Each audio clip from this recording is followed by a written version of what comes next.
Dear participants, a very good morning to all. Welcome you all for the last day of the 6 days online induction program sponsored by AICT ISTE. Today we have with us Madam Anuradha Sekhri, Madam, is currently working as Assistant Professor in Institute for Development and Communication, which is a research center of Punjab University, Chandigarh. Madam holds PhD in Education and Masters in Education and Chemistry. Madam have around 13 years of experience in teaching and research. Madam taught B.Ed and M.Ed classes. As an academician, Madam actively participated in teaching research for PhD research scholars and completing research projects. Madam has published more than 37 research papers in international and national journals, conference proceedings, book chapters, and presented papers in more than 30 national and international conferences. Madam taught B.Ed, MBA education and M.Ed students, also in Department of Education, Punjab University, Chandigarh.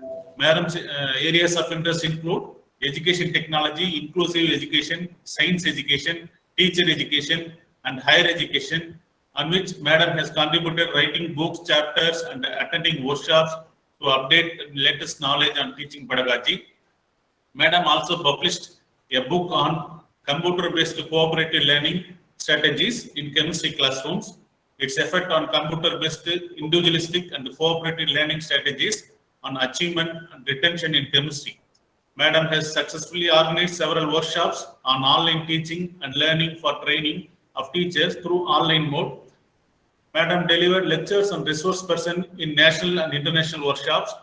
Madam also contributed position paper to state curriculum framework SCRT Punjab for revision of curriculum in view of NEP 2020. So NEP, according to NEP 2020, the curriculum syllabus revision, Madam has contributed his part. Recently, Madam has received Global Teacher Award 2021 given by AKS Education Society. Madam is nominated as resource person by SCRT Chandigarh in the focus group of state curricular framework in the area of education technology.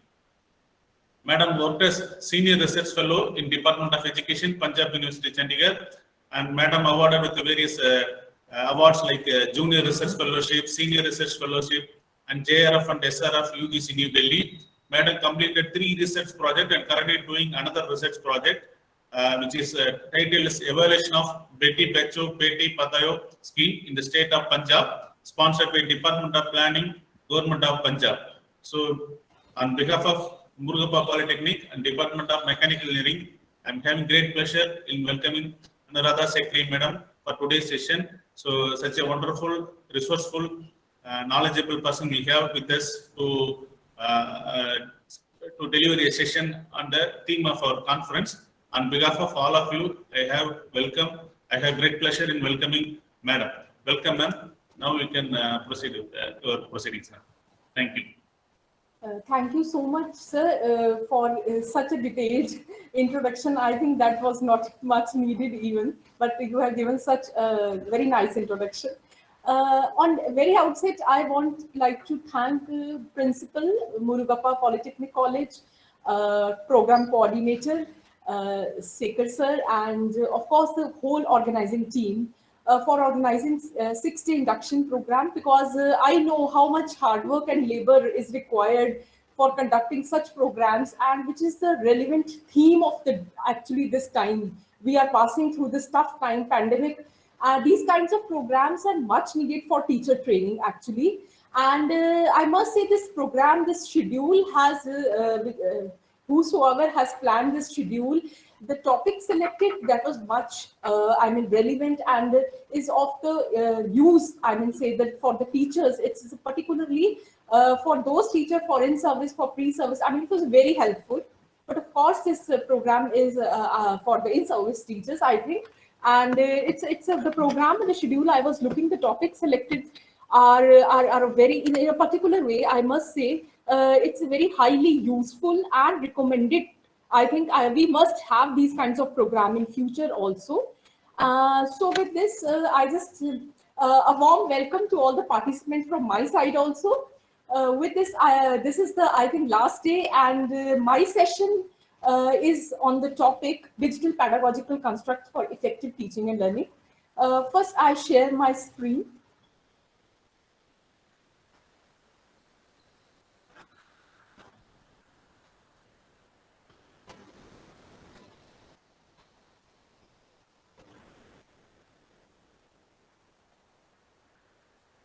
I hope my screen is visible to you, all the participants. Kindly put it in the chat box.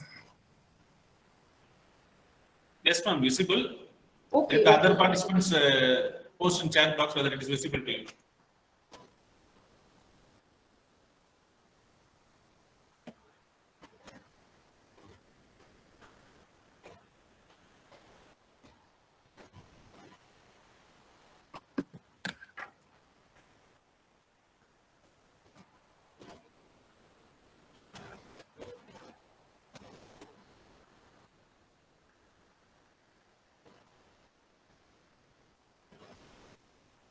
If it is visible, then I think we should start the session.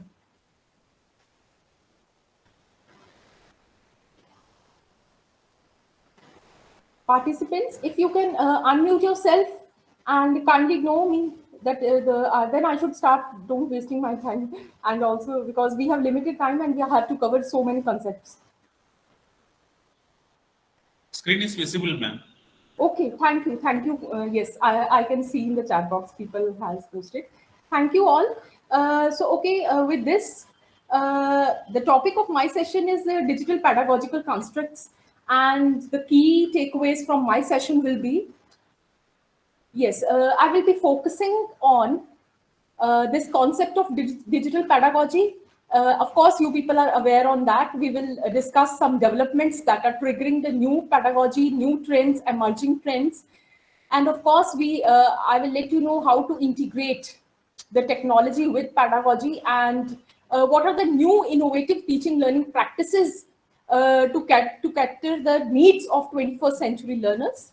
And of course, what are the different pedagogical skills needed to use this digital pedagogy in the 21st century classrooms, and what are the e-learning resources which we can use, because to use the digital pedagogy, to understand the concept and to implement in the classroom, we need e-learning resources. We have to be we should have a good reservoir of resources. So for this, I have just noted these points for you. So let me start with this life lesson by the Dr. Spencer Johnson. Dr. Spencer Johnson has rightly said that the things constantly change and we have to adapt accordingly. From this, I think now it in 2 years, more than 2 years, this Corona pandemic, we were not aware that this was an immediate shift, that was an overnight shift from this offline teaching to online teaching, and it was a major change actually, which all the teachers we have to switch from this from physical teaching to online mode, and that was the change which we encountered. And also, I must congratulate that there was a great struggle that people have to adapt this change. We should adapt. The quicker we adapt the change, the more satisfied we will be. This is the only, I think, mantra, or we can say that it is the only method, tip, or anything you can call it. We have to accept the change. We have to monitor the change. We have to anticipate the change, so that we can enjoy the change. Actually, this is not a burden on us. We have to quickly modify our methods, and we have to learn new techniques day by day. New teaching methodologies emerging, new teaching techniques are coming, strategies are evolving, and we have to learn that strategies. We have to look for the new methods, new digital resources, new tools. We have to learn new techniques. This is the only method. So with this, you can look at this slide. This is actually, I'm showing this transformation from, this is actually the clay tablets to digital board. This is the change which is happening actually overnight, which has actually happened. You can look at the student who is writing on the clay board, and you can now easily look at what the new scenario, what the 21st century has bring. So we have to shift ourselves from this online teaching mode And of course, only not we are using all this online teaching, but we have to use this digital resources, digital pedagogy in such a way so that it brings out improved learning outcomes. I agree with you that at the initial stage we are learning. We have learned, actually, we are on the way. But now we have to a little bit shift our focus on improving the learning outcomes, on achievement, on learning gains also, because the thing is that we were all aware about the learning loss that has occurred during the pandemic. I will also cover in my coming slides. This is a transformation that has happened, actually. uh, Albert Einstein has rightly said that in this, actually, this is the time of crisis. You all agree with me. Albert Einstein, this quote is much relevant in this present time. In the midst of every crisis, there lies a great opportunity. And I must say that this pandemic has offered us a positive opportunity to use educational technology in the field of teaching and learning, and not only in the field of teaching and learning. This technology has affected in every sector. And we have, it's like an, but I have to, I'm just talking particularly with respect to classroom teaching and learning, because this particular session, I have to concentrate, I have to focus on, my focus is on the teaching and learning. So this education and technology has given us a positive opportunity to use. And I think that was a long view. Before even the pandemic, even from the last 10 years, there was so much developments was occurring, even before the pandemic. People were using education technology. But during this pandemic, with the rise of this COVID-19, it has pushed us to stretch our limits, to use the technology in classroom teaching and learning, to actually maintain the continuum of teaching. So this was very, very important. I think on the positive notes, we should take this opportunity. I think the main issue here is that we have to synchronize our education system, our teaching learning process with the pandemic challenges, so as to build the resilience, which is much needed, how to recover from the difficult times. We have to devise such strategies, techniques. We have to learn new methodologies so that we can build new techniques, how to build the resilience in students, in teachers, in everybody. Because due to this pandemic, I think we all are coming across this mental health issues, and that is also a separate part along with the technology. This is very important to address the mental health issues, the I mean, like stress, depression, stress management. So for this, we have to use such techniques, such practices. I think we do not need only digital pedagogy, we need a critical digital pedagogy. I'm just focusing on this word, critical digital pedagogy, because this is much important to focus myself on this word, that is critical, because we are just not focusing, we are just not using this technology for the sake of technology only. No, we have to use this technology, I mean, to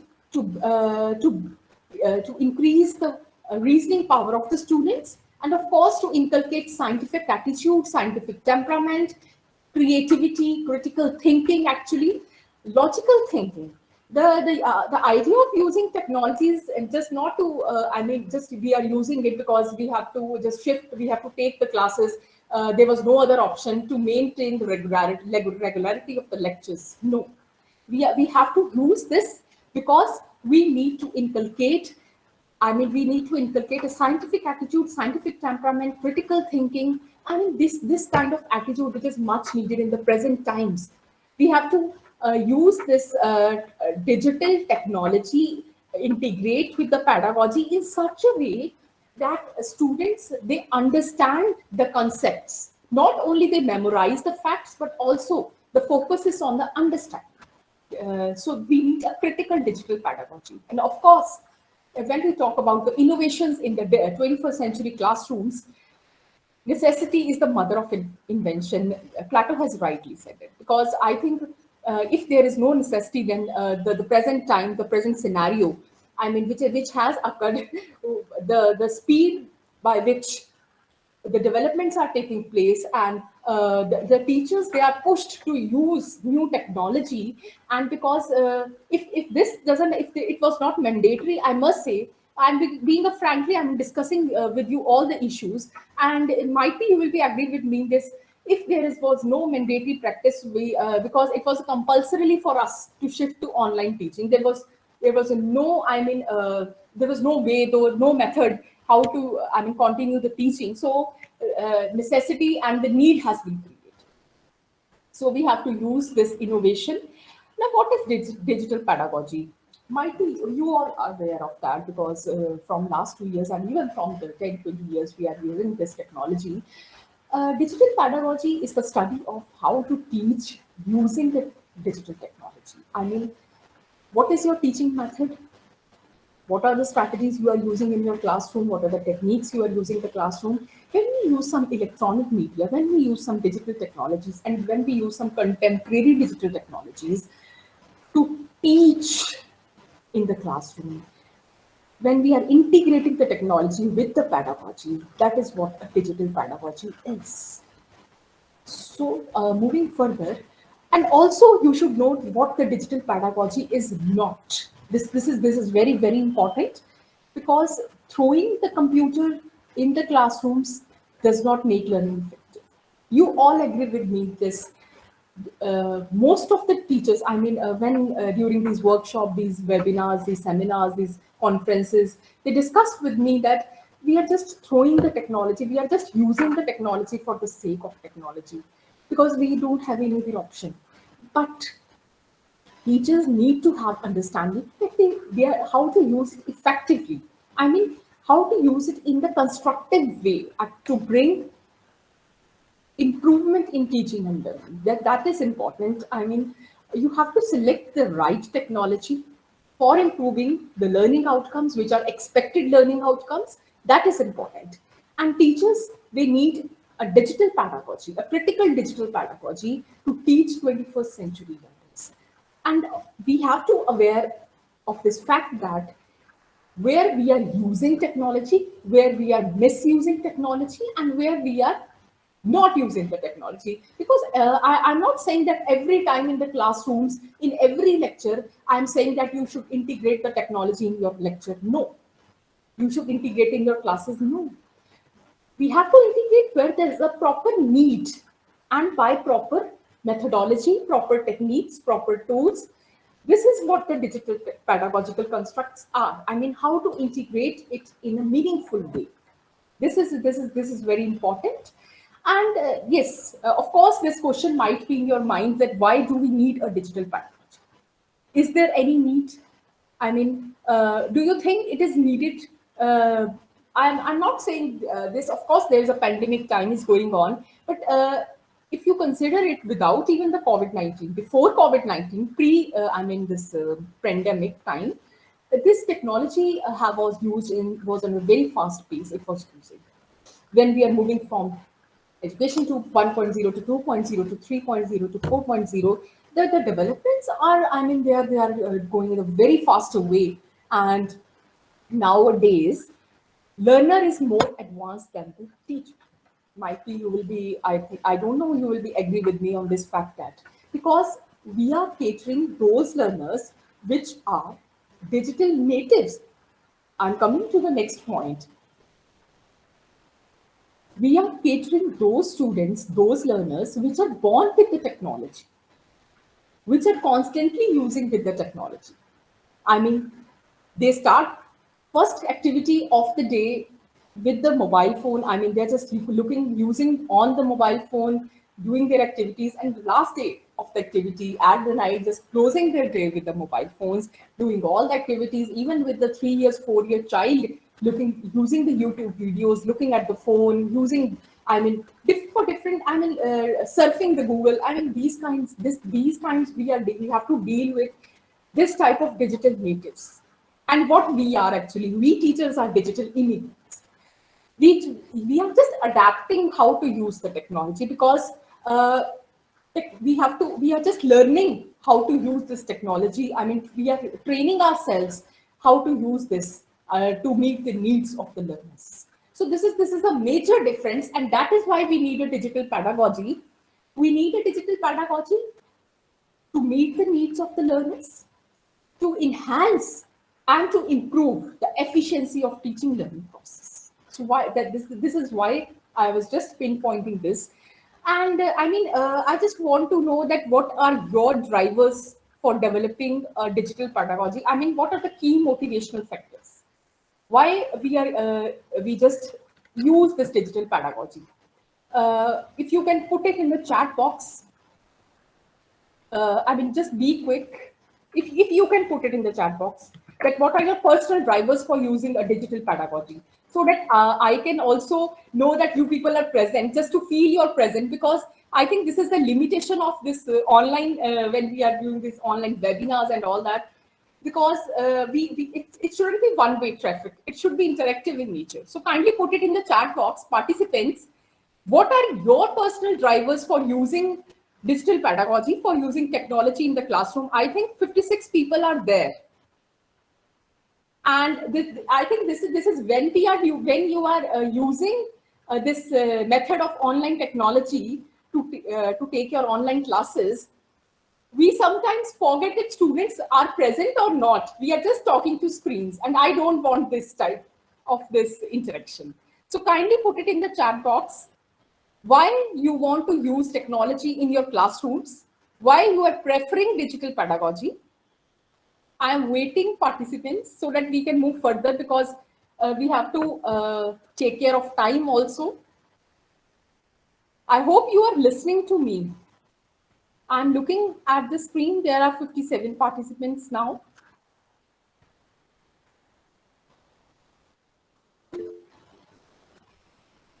Yes, ma'am. Okay. Just put it your answer, Jaya Lakshmi ji, and all the participants, that why you want to use technology in the classroom. Just be quick and be precise.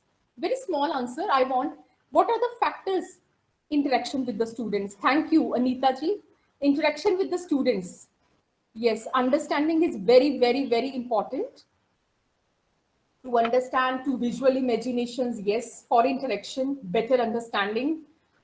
Thank you, thank you. Just put it your answer in the chat box so that I can feel your presence. Actually, this is also another method. Blend with the students. Yes, Kamalji. Come on, participants. You should I should know, because from last, I think this is your 6th day, and from 6 days you are learning how to use this digital pedagogical techniques to make it more classes more interesting and informative. Yes, yes, very right. Because nowadays teachers are actually, they are facing the problem, and the problem is of how to motivate the students, increase the concentration. Yes, yes, because there is more distractions are there, and we need, yes, effective learning. Thank you, Vishali ji. Now I can feel that you people are there, and you people are not there, just you are active also. This is also one of the trait, I mean, which we have to consider, that your students should, I mean, use the technology, and but not only, you should feel the presence of your students. I mean, you should make them alert and just try to be interactive, because due to the paucity of time, I have to take. Yes, yes, yes. Amalo Parvaji, thank you for yes, for active learning. Yes, yes. So I mean, moving further. So I mean, you people are much clear that why we should use this. I mean, these are your personal drivers for developing the digital pedagogy. And one thing you should let you know, that a digital pedagogy is many things. It's not only, I mean, a theory, a strategy, a methodology, but more than that, it is your attitude and your aptitude. It is all, the question is about all the right positive attitude. And of course, aptitude is needed, because it's all in the mindset. I must say that, of course, I know it is not an easy task to learn all the things overnight in a very smart, in a small short of time. But yes, of course, it will, I mean, day by day we are improving. We need time, of course, we need time to understand the practices, how to use the technology, various techniques. But the thing is that you should have a right kind of positive attitude. See, we have a limited resources, because in India there is a big digital divide. We have to make use of the resources as much as we can. We have to make the best use of resources. From that limited resources, we have to improve our efficiency and productivity. This is important. So, but of course, there are some developments triggering this new pedagogy because the needs of society has been changing. It's a knowledge-based society, and we have to meet the needs of society. One thing which we have to always remember, that our educational system, whatever the developments have been taking place, it should be linked to society. Our pedagogy, the societal imperatives are very, very important when we talk about educational process, teaching, learning process. Even now, I'm focusing on the pedagogy. This is very important. And of course, the expectations of learners, expectation of students, and emerging technology. Day by day, you all are aware that new technology is coming, artificial intelligence. This is a new technology which is being used in the classrooms. Of course, ICT, that is, different day by day, new scientific advancement at the global level. We are encountering new techniques, which we come to know when we learn those techniques, that, oh, these kinds of techniques are also there. We can use. The idea is to use the practical techniques to save the time, to improve the efficiency, and to improve the learning outcomes, to bring out the understanding of concepts.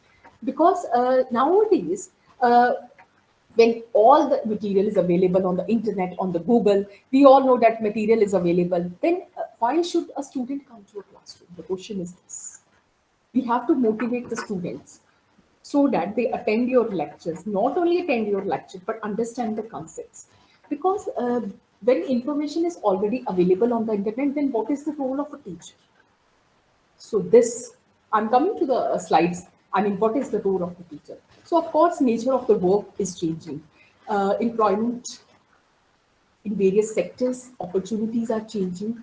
So there's so many developments which are going on. I have listed some major components of the digital teaching.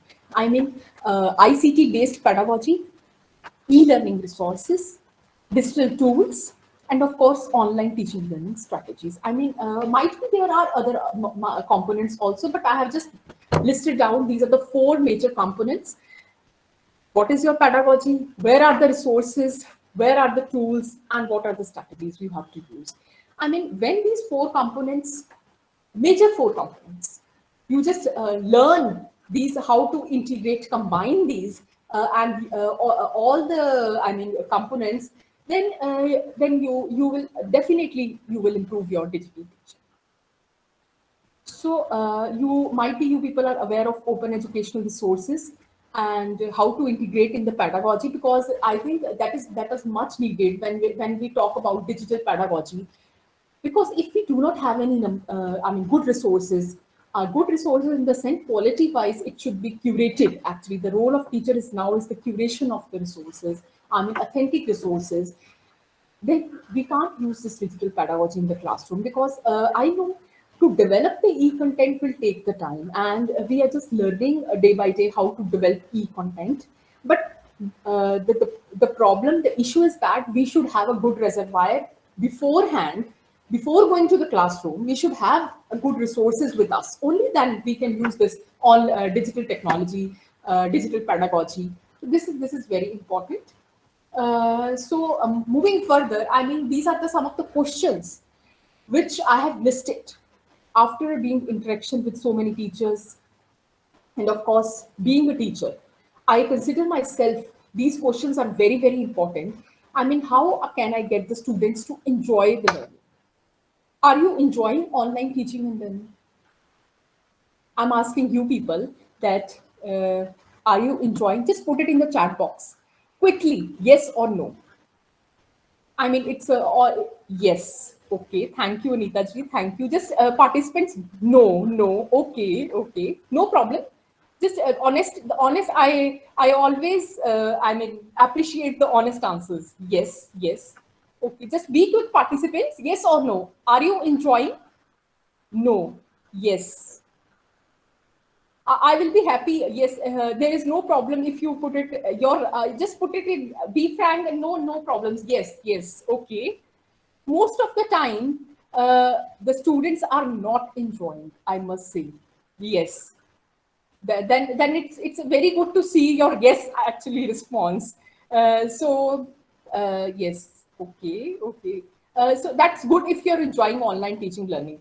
And we are on this journey how to make the students actually enjoy this online teaching and learning. Because I can understand when there is a big no for when they are not enjoying. I think that's a big question mark for a teacher. Why the students are not enjoying this online teaching and learning, and we have to find out those ways how we can improve this process. So moving further, these are some of the questions which you people might be thinking that how can I do make the students feel the part of my class? How I can make the classroom more interesting, improve the process, and we should collaborate as a team. I think these 5 questions which I have listed is triggering the new pedagogy, is triggering the digital pedagogy to enjoy the teaching learning, to make them feel of a part of the classrooms, interesting, curiosity, improvement, working as the team, as the collaboration. I mean, I think if we answered not only these 5 questions, these are the only I have listed. There are many, many more questions. But I think we have to consider these kinds of questions before planning our lessons, before going to classrooms, delivering the sessions, delivering the lectures. I mean, we have to take care of these. General Shweta is there, absent. Then next is how we can integrate the technology with the pedagogy. I mean, why we are integrating this technology. The why question is very, very important before going to how question. The why question is why it is important because we want quality education, and you all people will agree that we are at the initial stages. Of course, day by day we will improve, but we are at the initial stages, and this online education, this digital education, I must say with a heavy heart that the quality there is a lack of quality, but of course we will improve. We will improve as the time will pass away, and we will learn the new strategies. The goal of this technology integrated pedagogy, digital education should be quality education. We should improve our learning outcomes, and of course we have to cater. There are different type of learners in the classroom. You people will agree that all fingers are not same. We have to cater different type of learner, different set of learners are present in there. Some are slow, some are gifted, some are average, and of course different styles of learners are there. I will also cover there are different styles of learners. Then how to engage the students, which is the big question, student engagement in online classes. What are the different strategies? And nowadays teachers are curious to learn the different strategies which are needed for the student engagement. And of course, because this digital teaching is more, I think people they are using, they want to use at their own self-pace, self-directed learning, flexibility should be there. I mean, they enjoy more when we come and when we integrate these type of components in this online teaching. And of course, that should be learner-centered. Of course, it shouldn't be teacher-centered, because if we take care of these kinds of factors, then definitely we will be successful in integrating the technology with pedagogy. There are 3 main components: technology, pedagogy, and content. When it comes to digital classrooms, online classrooms, or we can say that it is this digital pedagogy, we have to integrate these 3 components in one way or in another way. You should have a sound knowledge on your content part. You should know how to handle the technology, and of course, you should know what are the right, methodology. What are your teaching methods? What are your strategies? What is your approach? How to integrate all these things? This is very, very important. When I was talking about that, the role of teacher has been transformed. The role has been changed actually. That at that time I was talking about that role was how to manage the virtual classrooms, because nowadays because yes again the classroom, the institutions have been shut down, the classes have been closed. We are again shifting to online classes nowadays because again this third wave which was expected, which I think maybe it has arrived, because again the cases are rising due to COVID-19 at most of in in the institution at different states. The classes, the institution have been closed, and again we are using online technology. So we have to manage this virtual classrooms. Then the role now is not on the stage, but the role is of the mentor, coach, facilitator. This is the, this type of role.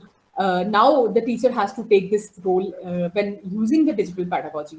And of course, we have to build the digital skills, 21st century learner skills, ICT skills, which is very important. Without that, you cannot survive in your, whether it is your profession, whether it is your education, it's a lifelong learning process. I must say that it is not only necessary, or we can say, I shouldn't pinpoint that teachers only need to understand ICT. They should have the skills, but in every sector, ICT has affected deeply. And of course, for improvement, for increasing the efficiency, we are using this technology. Technology has now entered in every sector, and not only teachers, but every learner. Whether it is from any field, one should have the knowledge of ICT to survive, and to even for doing the daily, our daily processes, the small activities. We should know how to use the technology. And of course, proficiency in development of e-content, I think, which is the which is the most difficult part, because but now the teachers have learned various methods how to develop the e-content. And yes, of course, for that we need some expertise. We need some lot of practice, hands-on training to develop the e-content. So Albert Einstein, once the student of Albert Einstein asked that every year you are asking the same questions. For example, last year the question paper was same. This time question paper is same. Maybe 2 years back the question paper was same, but nothing has changed. Then Einstein has rightly answered that all the questions may be same, all the questions are same, but the answers are changed. The answers are different, and I think we teachers should understand that we should take care of this fact that maybe their questions are same, but the knowledge of learner, the speed at which the learner is advancing the knowledge, that is at the very, I think, speed of light. The new improvements are coming. So we have to think on this fact that answers which are changed answers, then why are these changed? And how should we make the pace with this advanced learner? That is why I have quoted this here. This is important. And what is the present scenario? I think this is very important to have just a glimpse, that is what is going on, how this COVID-19 has impacted the learning. Whether it is school education, whether it is higher education, it has affected every sector. You all agree with me. This is actually the report. This is the study. This is, the survey which was conducted by Azim Premji University. You might be aware of that. They have conducted a survey, and these are some of the findings I am sharing with that. There was a great loss of learning during this pandemic. 92% of children, they have lost at least their one language ability from the previous years, and 82% on the average have lost their one specific mathematical ability. And this is not the fact of India. This is at the global level, that writing skills, numerical ability, and of course the mathematical language, these are all hampered greatly, because students, they are not now in a habit of writing essays. You can give them topic. Writing skills have greatly affected during this pandemic. Even before the pandemic, there was a great learning crisis. If you look at the different reports of this NCRT NAS National Achievement Survey, and of course at the state level, the learning outcomes were, they were very low learning outcomes. They were started depleting actually. We are moving to very fall of the learning outcomes, but of course now we are improving.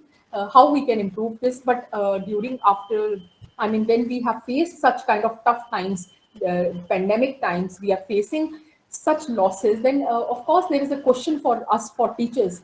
I mean, how to recover the loss. This is the major, I mean, question in front of us. This is the I mean, survey, new report, which was conducted by Team Lease. And 85% of university students in India, they have faced a great learning loss during this COVID. And especially India, I mean, that was a great loss for the students, but other countries were also affected at the global level. But you can easily locate that how much loss has been taken place, how this pandemic has resulted in the learning crisis. Not only learning crisis, I will let you know that in employment also, you all are aware that there's people, they have lost their jobs. And of course, it has affected the placement also. This is the India Skill Report 2021, powered by the VBox. This report has clearly mentioned in their findings that how employability has changed. I mean, every year they are conducting the survey. You can easily locate in 2021, only 45.9% students are in the state of being employable. You can easily imagine what the scenario is. And of course, in 2020, in 2029, 47.38, 46.21. But I think that was a pandemic has also affected that. Even before the pandemic, you can easily clearly locate from 2015 to 2021. The figures are not much convincing. I mean, they are not satisfying figures. I mean, I think less than 50% graduates are employable. I mean, this is the question to ponder upon. I mean, how this we can improve it. And these are the sectors where they are hiring most. And this in 2021, this is due to the IT and software. There was a big surge, I must say that. And in these sectors, graduates were more employable, hardware, software, and internet businesses. So you can easily look upon the scenario which is going on. I think there's a major skill gaps which has emerged during the COVID-19. I have already shown you that 45.9% youth are in the state of employability. You can easily imagine what the scenario is. And in future, what if we do not cater to the needs of learners? I mean, if we do not develop the required skills in the graduates, then they will not be able to survive in any of the way. They will not able to get the job in the market, because job market has totally changed. This is one of the study I'm just sharing with you. This is one of the project I have done, that is impact of privatization on quality and efficiency of higher education. So in this study, we have also, find in our results that there's a major skill gap. And these are the, views of the student which I have listed. According to the student, there is even teachers and heads of the departments, administration also, they have given their views that there is a continuous need to update the curriculum. I mean, they feel that there is a lot of, need to integrate theory with the practice. And this is not in the study was conducted in Punjab, but this is not only the scenario of Punjab, this is all where we need to continuously need to update the curriculum to survive, in the job markets and to get the job opportunity. The question is not only how to place the students in the right professions, how to take them to the level of employability. No, the question is that if you are in your particular job, then you have to survive in your particular job. This is also a big question mark. So of course we need to build the culture of collaboration. Like I didn't know that without going to this Murukappa college, that while I can easily collaborate with you from this Chandigarh. This is the great advantage of the technology, that today we can collaborate from anywhere. We can learn from each other. This is the major, advantage and the benefit of technology. And of course, we need to strengthen the connection between skills and the aptitude of graduates. You all agree with me that people join the profession without right kind of attitude also. So we have to build the connections that what kind of skills are needed. Employability skills are lacking. You all agree with me on this fact. We have to develop such skills, inculcate those skills in the students to be employable in the global market. So these are some of the facts I am showing to you, that why we need a critical digital pedagogy, what is going on when they complete their course, then they should be in such a state that they should be employable, at least get the job. So this is the scenario. This is the report by Google and the KPMG. In 2017, the title was Online Education in India to 2021. They have predicted that there will be a surge in the online education industry and education market. And you all will be agreed that if we do not reskill, we do not update the skills to stay in the job market, for employability, for social learning, for entrepreneurship, we have to improve our digital skills. We need some new skills to learn, because you know that in the present education industry markets, the data is consumed at a very high speed, and to cater to the needs of the learners, we need to update, to reskill ourselves. This is very important, and this is not only for the graduates, but also for all of us to upskill, to reskill. So that we can able to meet and the needs of the global market. These are some of the employability skills I have listed. That is adaptability, presentation skills, stress management, teamwork, time management, attitude, accountability, confidence, of course. These are some of the skills. Along with, I want to add some more skills here, that is critical thinking, collaboration, creativity. These are the new, which are very important, problem-solving skills. Nowadays, every employer is looking these type of skills, communication skills, of course, presentation skills. If you don't have these skills, you will not able to survive in the job market. We have to inculcate these skills in the graduates, because when we are producing such an able graduates, then I think they will not be getting any obstacles in the field, in the path of their, whether it is job or placement, or it's a lifelong learning. They will not face any problems. So I think Einstein has rightly said that I never teach my pupils. I only attempt to provide the conditions in which they can learn. And I think this is much relevant in present situation, that we should change our pedagogy.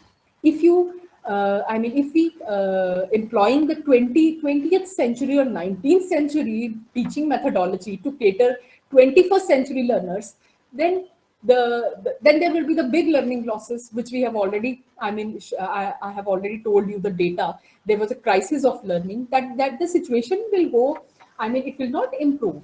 It will go worse day by day. So we have to change our methodology. When you are standing in 21st century classroom, you can't teach them with the 19th century, 20th century. This is a major shift. I'm just focusing myself on this point, that you have to consider that the learner which is standing in front of you, sitting in front of you, is learner of 21st century, and we have to modify our methods of teaching also. This is very important. These are the major, theoretical underpinnings. I'm focusing on which methods I will be discussing. That is Bloom's taxonomy, constructivism, connectivism, computer-supported collaborative learning, technological, pedagogical, and content knowledge. Of course, this is the good model given by the scholar and Mishra, Punanya Mishra, that is how to integrate the technology. That's TPAC model. Blended learning, of course, blended learning, because UGC has given regular mandate that it's a guideline that that is, you have to cover your 40% syllabus online, 60% offline. So experiential learning. These are the some of the, these all are research-based approaches. I'm focusing on that, being a researcher. And of course, I think the teachers, maybe the group which is I'm interacting is a faculty, and later or sooner you have to use the research. These are all the research-based approaches which I have used on the students. And of course, these are used by a larger number of studies have been done. These are all the proven strategies which can bring change in the learning outcomes, improve the outcomes and understanding. So these are some of the theoretical underpinnings. The question is, the idea is, and the fact is, what we want improvement, then surely we have to link the theory with the practice. And the problem, I'm just requesting you participants to kindly mute your mics so that there is no disturbance. The question is that we have to link theory with the practice. But this is the time that I think the problem is that we are much focusing on the theory in our classrooms. I don't know, we didn't have much time due to in a hurry to cover the syllabus, or due to paucity of resources. And of course, there are so many reasons on the part that we are not able to link theory with the practice. And this is the major flaw. This is the major reasons why our graduates are not able to absorb this global market to get the good job. Even of course, this outcomes, whether it is at school level, it is at higher education level. The problem, this is the major problem. The first is constructivism. This is very important methodology. According to this theory given by John Dewey, that the learners are not the passive recipients of knowledge, but they are active. They are more active in the process. And constructivism is focusing on the fact that once they are active in the learning, you will be able to know that they have understand the concept. They are not the passive listeners. I mean, you have to use the methodology of constructivism so that students get the opportunity to construct the meaning. You are not just spoon feeding them, throwing the information. Pedagogy is not the delivery of. I mean, it's not a delivery of information, delivery of content. Just you are giving them information or throwing the technology, throwing the information. It is actually the process. The students should construct their meaning, should construct their knowledge from the previous experiences in order to arrive at this stage that they have learned the process. The focus is that we shouldn't use the methods which are focusing on memorizing the facts. I mean, that is why after the so many years passing, 10, 20 years, they do not remember. They do not know what the facts, what the phenomena is, because they have just memorized the things. They do not have any understanding of concepts. So that is why we are looking for technology. And constructivism actually is based on this theory that you have to make them more active, more creative, and you have to take them to the journey of creation of knowledge by the learner. This is very important. And I think this is the more student-centered approach. And of course, next method, I will be focusing on inquiry-based learning. Spirit of inquiry to build in the learners is very, very important and challenging task also. We all people are agreed that what research we are doing, just for the sake of API, we are publishing the papers, we are taking the projects. I'm not generalizing this opinion, but most of the time, teachers, assistant professors and all that, we all are. I mean, what we are doing research for the sake of publications. I think in India, mostly, the focus is how to improve the API scores. You are publishing your papers, you are presenting you are presenting your papers in conferencing and all that. Whatever, I think the focus is on the API scores. I'm not generalizing, but this is also I think most of the time, what we are doing research, but the time has changed. We have to do the research to improve the teaching and learning. We have to integrate this research with the teaching to improve the process. That is why we are now on this stage that the situation has become so worse that the students, day by day, they have lost their interest. They are not motivated to attend the classes. They are not enjoying the online teaching learning. What we have, I was asking you people that are you enjoying the teaching, online teaching? And then the same is the case with the students. Why they are not enjoying? Because they are not motivated to attend the lectures. They are not curious to learn actually. This is the scenario, and we have to change our focus to inquiry-based learning. Right. So inquiry may be of three types. It will be structured, guided, open. You have to give them a research problem and let them research the answer. Let them let they ask the question. Questions are very important. You have to give the place in your lecture whenever you are taking the classes that students should ask some meaningful questions. You should present, give them such a problem. Do not give them content directly, but give them in such a way that they are in a position to find the question, to find the answer. In this way, when they construct their meaning, when they arrive at conclusion, they will not, forget the concept. They will definitely, use the understanding, and the application part is very, very important. I'm moving further to the next slides. So research and inquiry is not just for those who want to pursue their career, but it's a professional skill in the 21st century. You all agree with me this. The question which is major behind, in front of us is the how to link this research and teaching.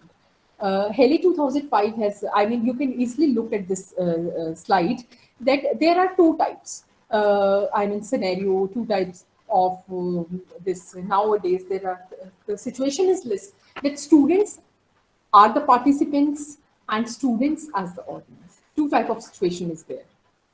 What we are doing, we are focusing on the research, we are emphasizing on the research content, or we are emphasis on the research process and problems.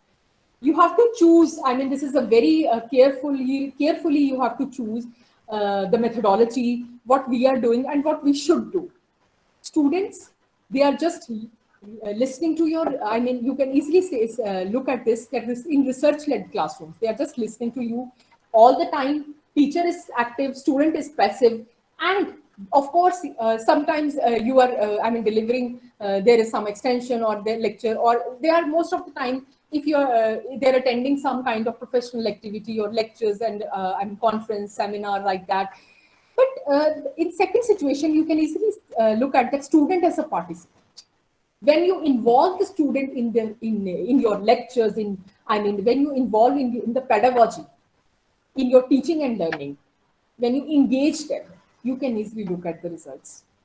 They will be motivated to attend. You will definitely enjoy the online teaching and learning. Not only online, but in-person teaching, in physical teaching also. Usually they will definitely enjoy the classroom teaching, and they will learn. And when you involve them in the research, you are not doing research for your publication part, but use those methods of teaching which are research based, and of course in which students are involved. They are doing more things than you. Learning by doing, which is a major principle of 21st century. Without that,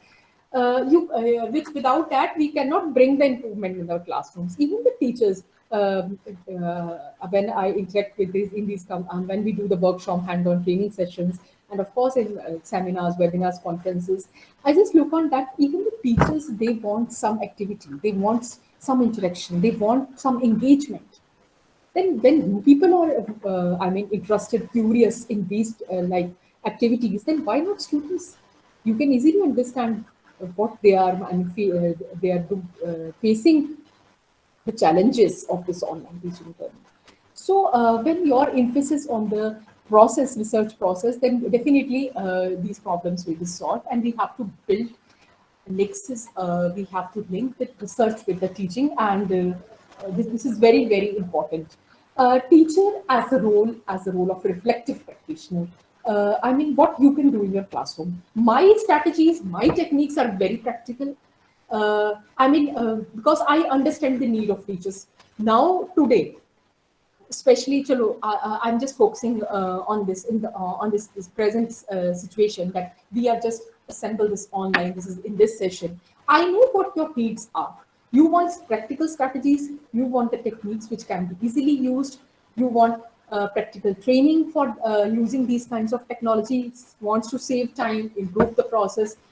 So that is why I have just, mentioning whatever I'm covering in this session is a very practical.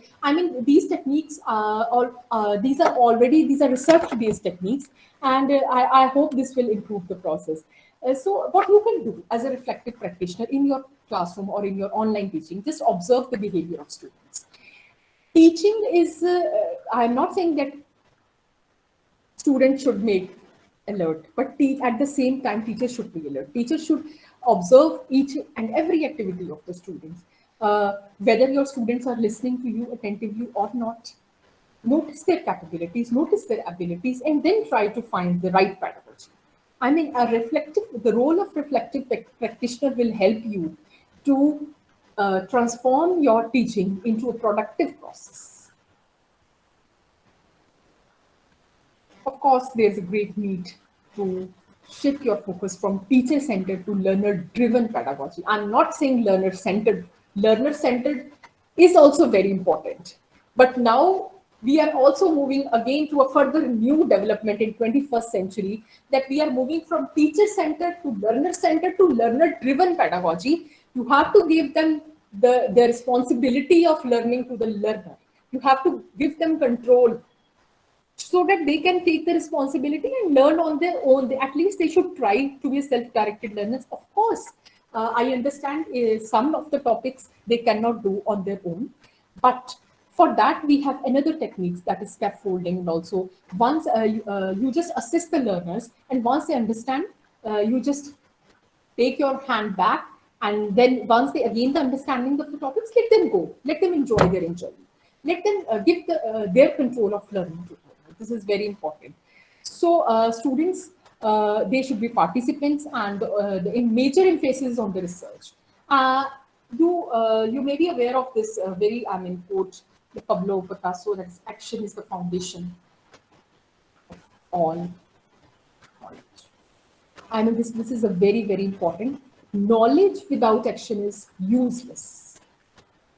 When it comes to research, there's a very good technique which is available, that is action research. I think maybe you will, might be, some of you are aware of this action research, which can be used as a pedagogical technique in the classrooms. This is why I'm discussing, because it's very important to improve the process, to involve the students, to look at where are the flaws, where are the major shortcomings in our teaching. Because you all people will agree with me on this fact that there is a, there is a lack of quality in online teaching, in digital teaching, when we are integrating technology with the pedagogy. So, so where is this lack? Where we are lacking? Where is there a shortcoming? Why there is a gap? To fill this gap, to bridge this gap, we need research, and we need action research. And it's a very good, it's a systematic inquiry. It's a scientific method conducted to find the solution, localized problems faced by practitioner in the institution. It's the same as you do in your research. If you are, doing your scientific research or your experimental research, it's the same. The idea is same. The definition is same, and the methodology is same. You just, first of all, you have to look for the problem research. You just select the problem, and then you develop the hypothesis, and then you just decide your methodology part, and then collect the data, and then analyze the data, and findings are coming. And when you know the findings, the major difference is that action.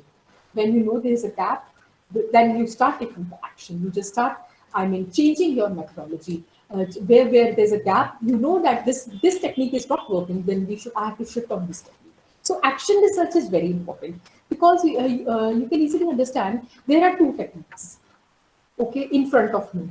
One is lecture method I'm using to teach the students. Another one is I'm using digital pedagogy. In digital pedagogy, I'm using a constructivist pedagogy. Okay, these are the two methods. I know. I'm just giving you example of the action research, that why this is not happening. Suppose that I know this methodology I'm teaching. I'm taking one group. For one group, I'm just teaching with the traditional pedagogy, lecture based. I know. And same group, now I'm teaching with this constructivist pedagogy technology. I have integrated the technology with the constructive pedagogy. I can easily correlate the results of both. I can easily look at when I look at the findings, that which one is more improved, which one is more better. So this is what action research or helps the researcher. Sometimes we have a lot of problems in the classrooms, so we can use this action research. The purpose is to provide the researchers with a method of solving everyday problem. Problem can be any. There's a discipline problem. There are a lot of problems in the institutions. There's a discipline problem. Sometimes the research writing is the problem also. Students, there's attendance problem. why the students are not coming to classes, why they are not attending. There are a lot of problems. And you can use this technique anywhere. You can also, I mean, if you want to improve your API score, it's a professional activity, professional skill, action research. You can go and research the problems, collect the data, write your hypothesis, write your research paper, and also you can publish later on.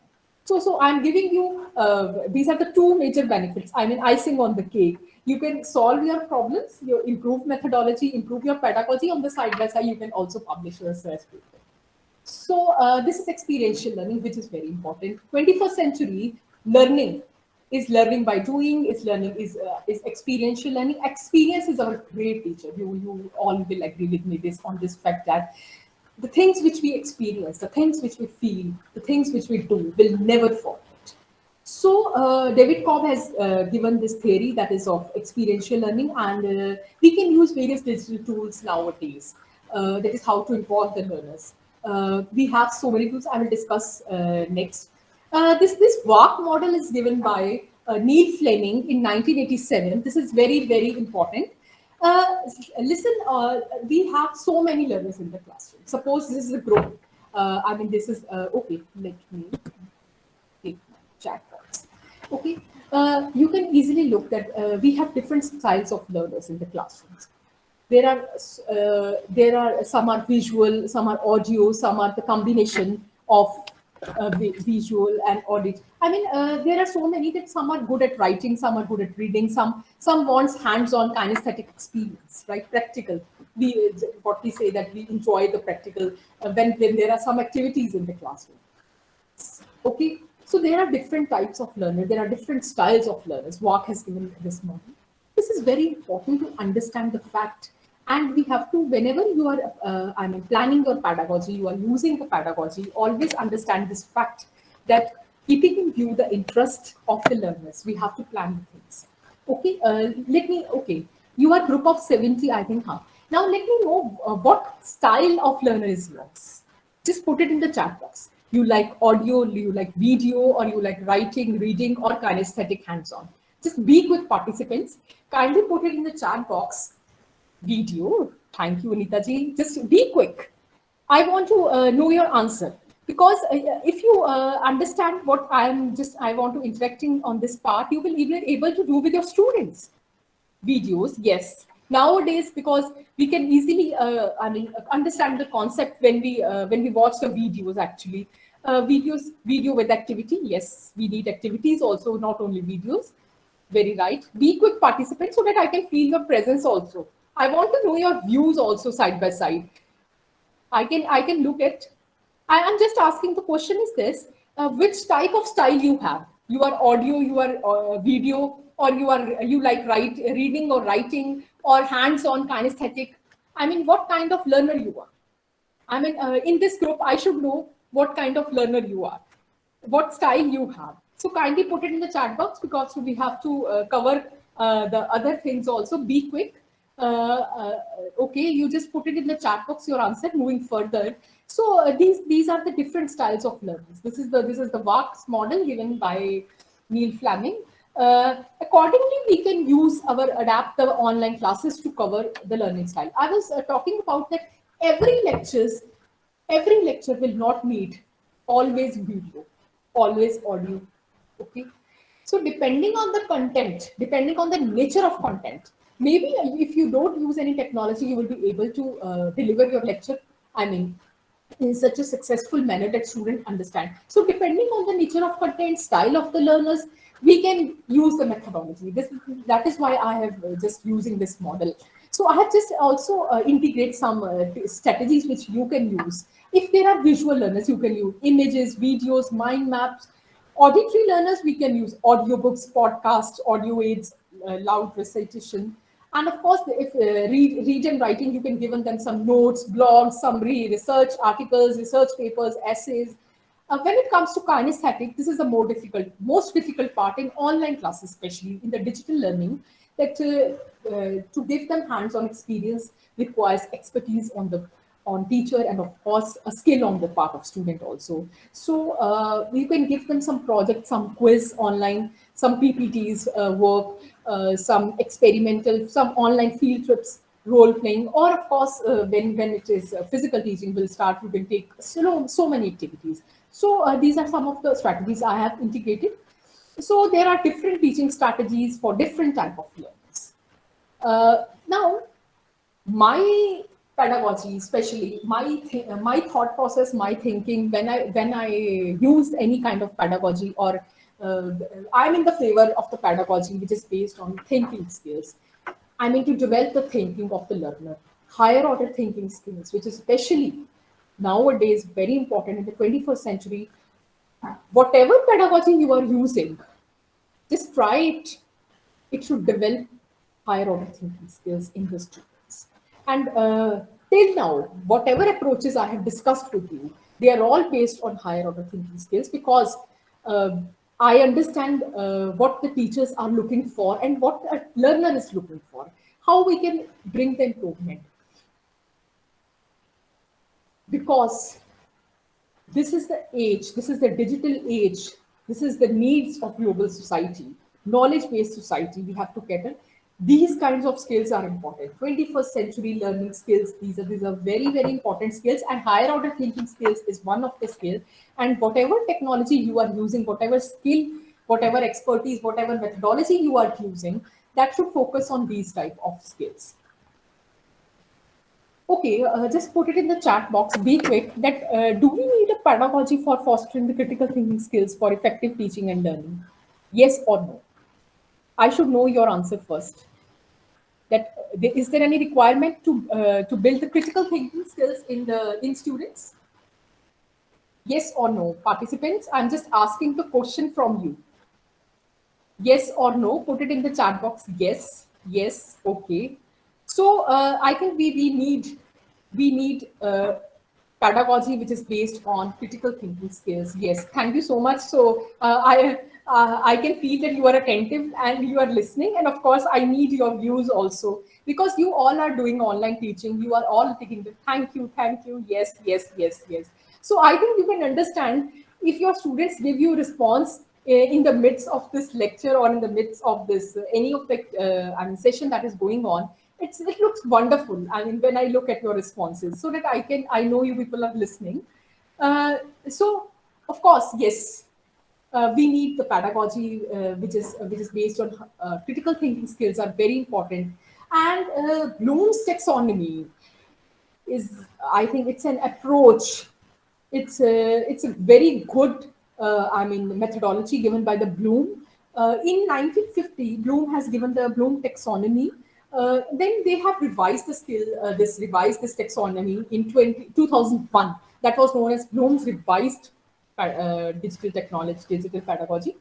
So Bloom's taxonomy, one is Bloom's taxonomy, one is Bloom's revised taxonomy. So this was given by the Bloom. This is actually revised, and they actually moving from lower order thinking skills to higher order thinking skills. I have just listed down both the Bloom's taxonomy, and in order to develop higher order thinking skills, critical thinking skills in the learners, especially in 21st century, it's a very challenging task. I know it's a very, very difficult for teachers even to build this. We need right pedagogy.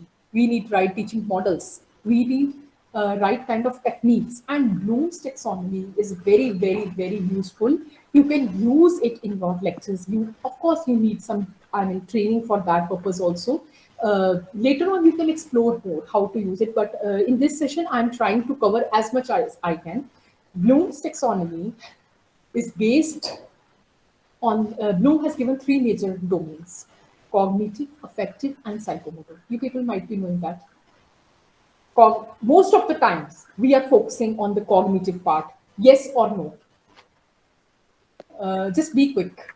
Yes or no in the chat box. Yes, yes, yes. We are more.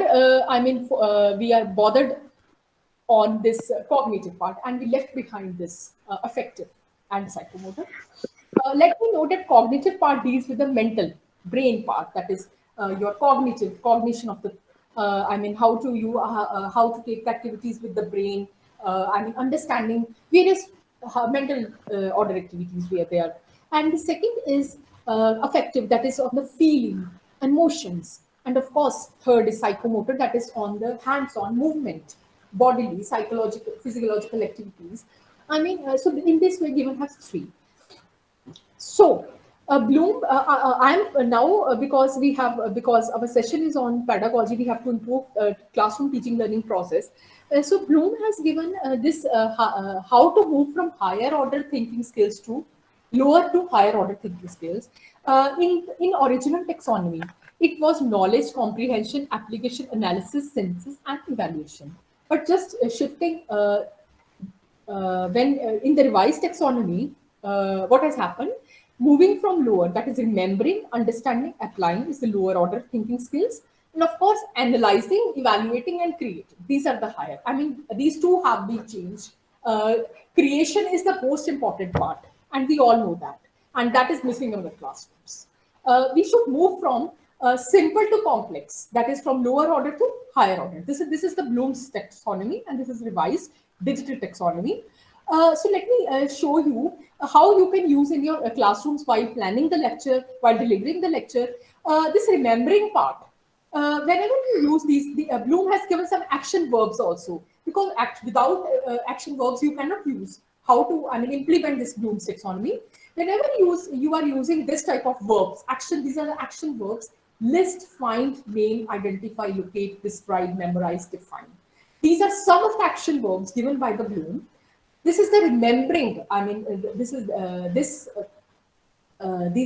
This domain is remembering. And for understanding, action verbs are interpret, summarize, explain, infer, paraphrase, discuss. And for applying, use, diagrams, make chart, draw, apply. Whenever you are, this is also very good tool for designing a question paper also. Bloom's. Because now whatever nowadays when a teacher is designing the question paper, most of the time we didn't look on how there's a knowledge of the is there any requirement of Bloom taxonomy. We are not focusing how we are moving from lower to higher order, simple to complex. Teacher is not bothered about which domain, which one thinking skill we are evaluating. You even do not know that when you have prepared your question paper, you even don't know that this question paper will evaluate which higher order thinking skill or lower order. Now, if you are using this type of verbs, list, find, evaluate, identify, you are just they're evaluating their lower order thinking. Just remembering. And most of the times, remembering and understanding. We are covering these two in our classrooms, in our lectures, in our sessions. We are less focused on applying part, creating, evaluating, analyzing part. These are the higher order thinking skills: creating, evaluating, analyzing. And this is very important, you people, to learn, to know how we can evaluate these three type of skills, these three higher order skills, how to inculcate in the students. At the same time, it is very important to learn. So these are the higher order thinking skills. So these are some activities I have listed with digital tools, because I know you are all much curious to know how to integrate in the digital pedagogy. I have listed down some digital tools along with some activities. You can easily use this. For remembering, we can do the activities: bookmarking, copying, highlighting, searching. You can give some activity to your students. For understanding, tweeting, tagging, subscribing, journaling. For applying part, you can have some charts, editing some content, uploading some content. For analyzing, we can do the mind mapping, survey, linking, and validating. If for evaluating, we can do grading, testing, posting, and moderating. And for the last is the creation part, which is very important. When they devise some new models, when they design something new, we can say that when the designs come up with the new models, or some new kind of techniques. So this is the creation part is very, very important.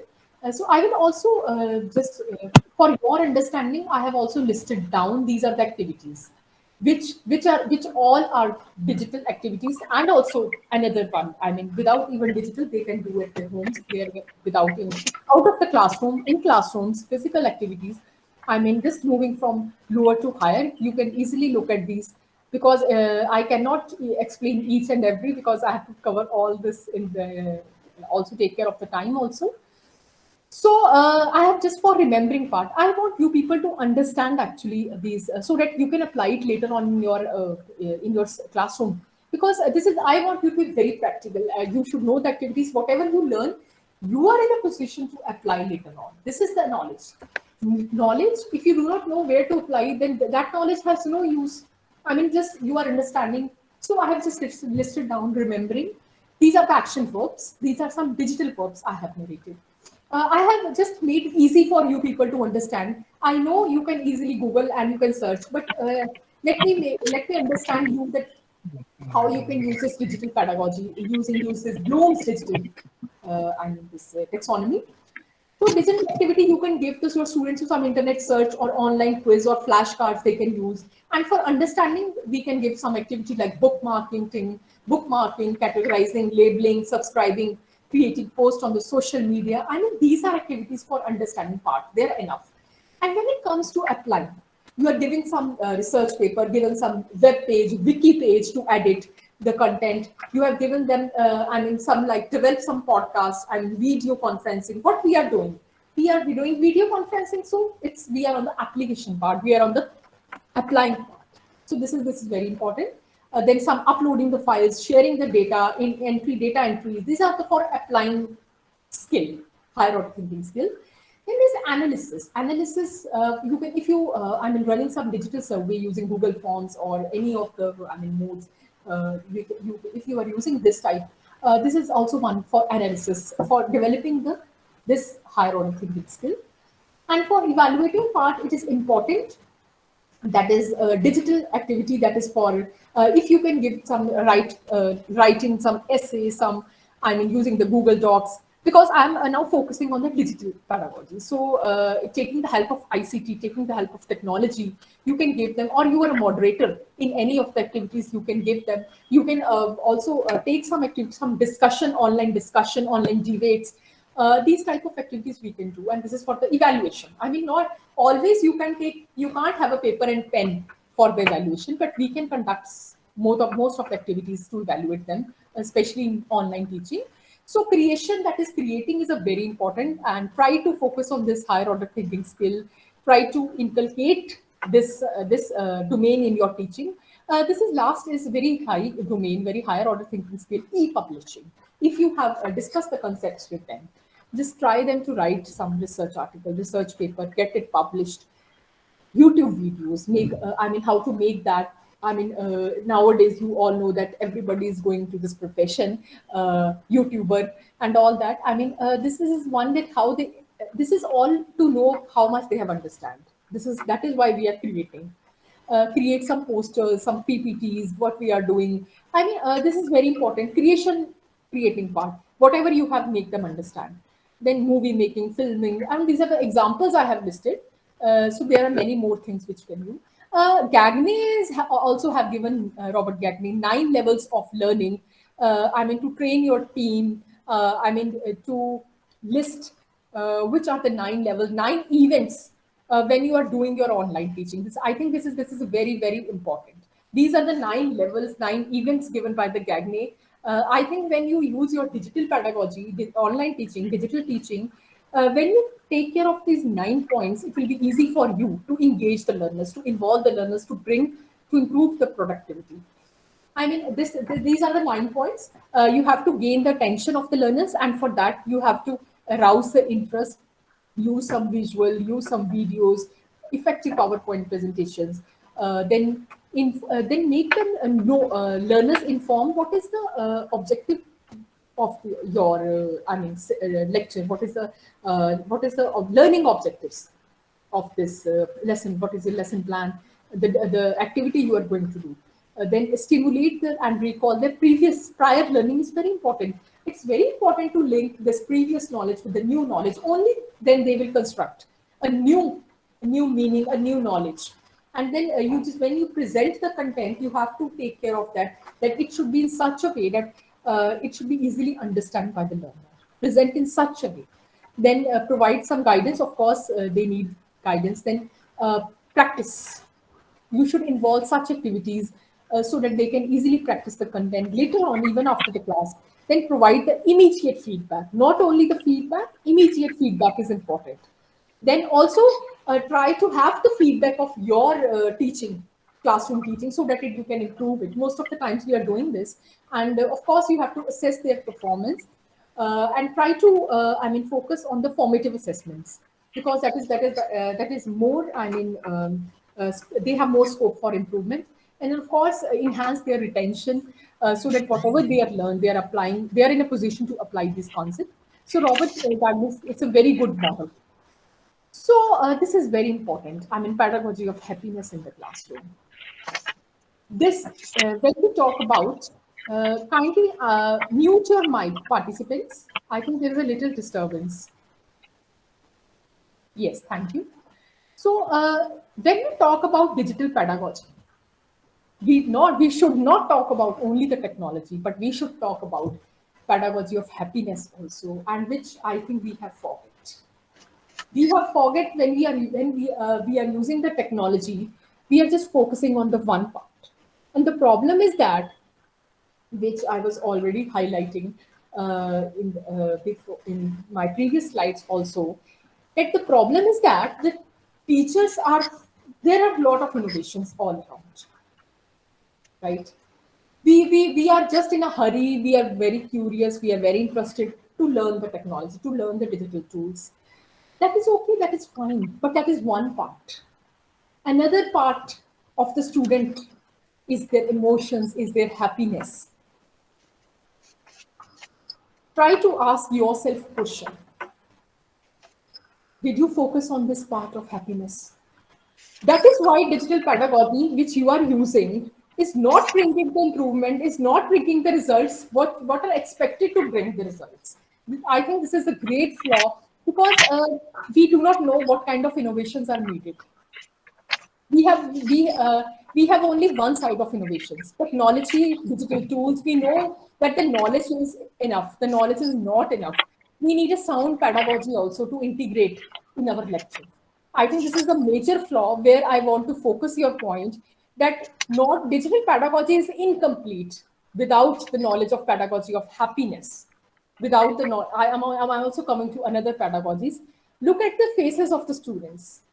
Try to understand their situation, especially in the time of pandemic COVID, when they are passing through this tough times. There are a lot of problems they are facing in their family. Individually they are facing this, a lot of stress, depression. You have to inculcate this component of compassion, care, whether your students are happy or not. When you are teaching, when you are delivering the lessons, try to observe whether the students are happy or not. So my pedagogy next is pedagogy of kindness. In this today's world, this pedagogy is very much needed. Element of empathy is very much needed. The highest form of knowledge is empathy. And if we do not have empathy, then how can we understand the feeling of others, what they are feeling? And this, I think, believe me, this is the very, very important problem nowadays. In the hurry of, whatever the problems we have, in the hurry of completing the syllabus or other things, we just forget this kindness and happiness. What is your happiness? If I just ask you a question, just in 1 minute, if you can put it in the chat box, because if you can give me your answer, that is, what is happiness for you? What is happiness for you? I mean, as a person, what gives you happiness? I mean, sometimes watching movies, or driving, or somebody will say that doing this, listening to music, this gives us happiness. I mean, what is the happiness for you? Just put it in the chat box, participants. I mean, what is the meaning of happiness for you? Just be precise, be particular, and be quick. What is happiness for you? I'm waiting for your answer to come. Please arrive at your answer quickly. Please answer this question quickly. What is the happiness for you?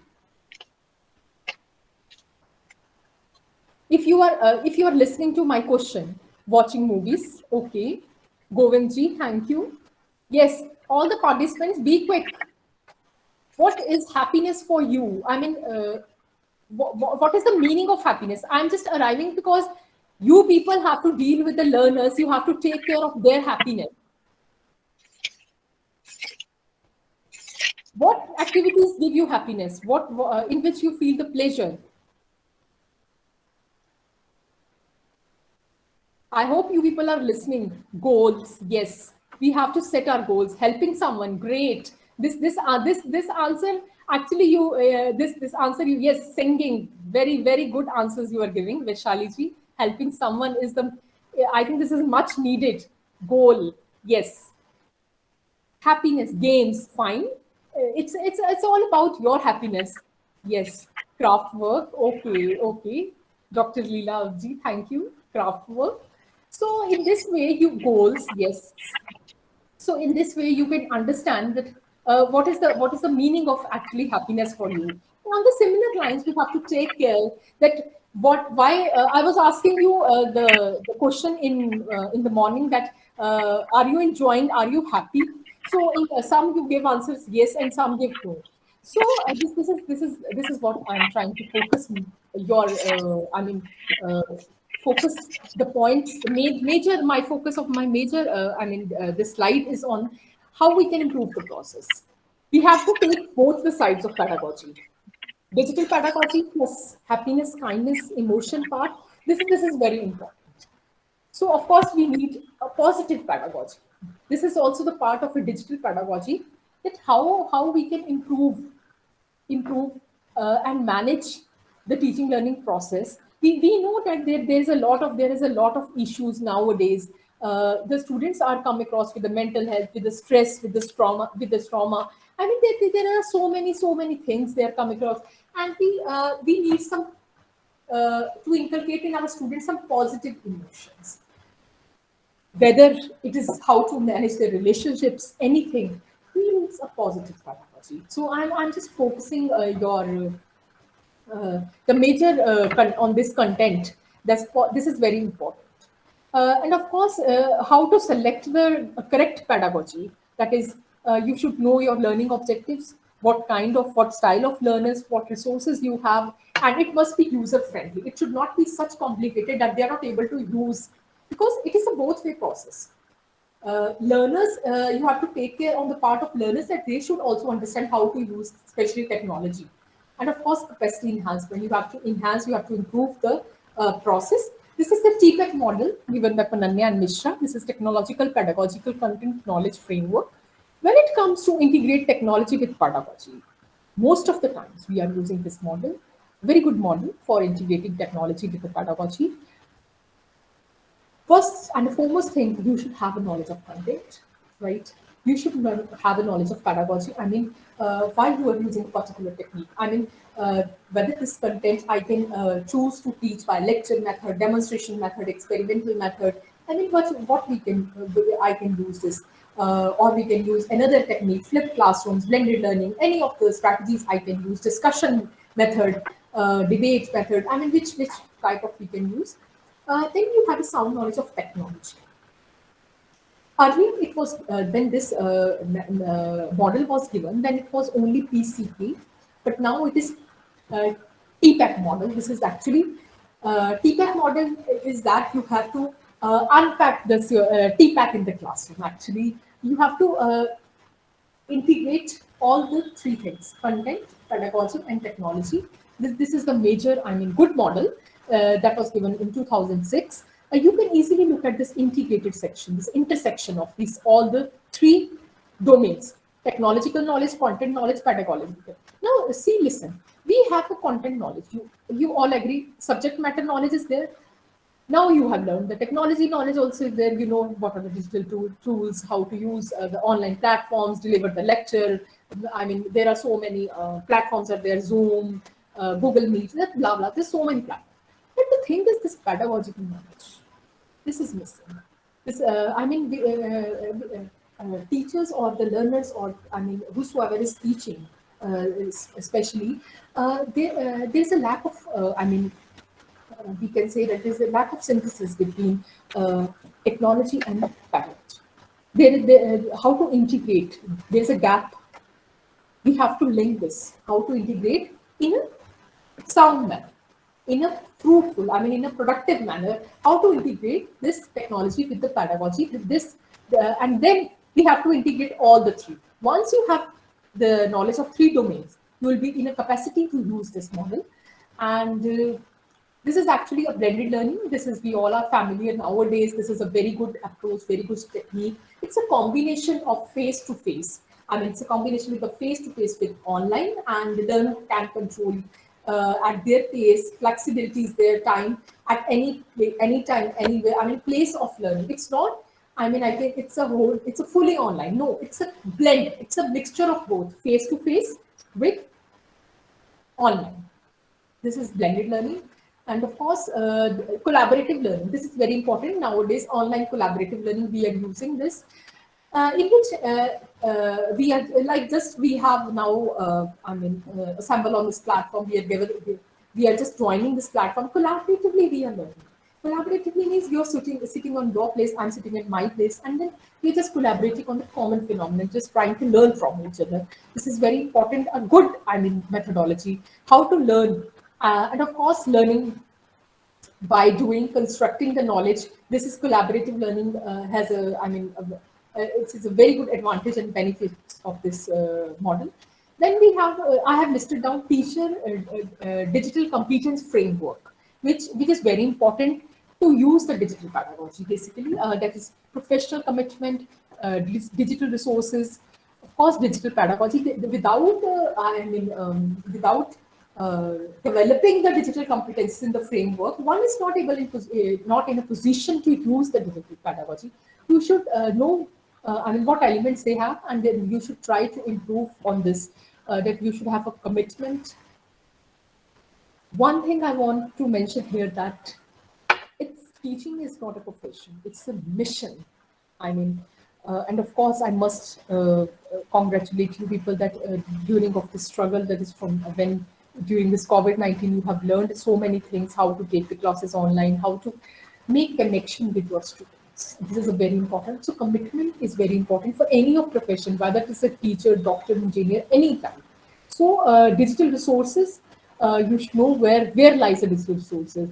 And of course, knowledge of pedagogy is there, then evaluation, feedback, assessment, then how to empower, how to build the capacities of the students, and how to facilitate the competence, which is very, very, very important.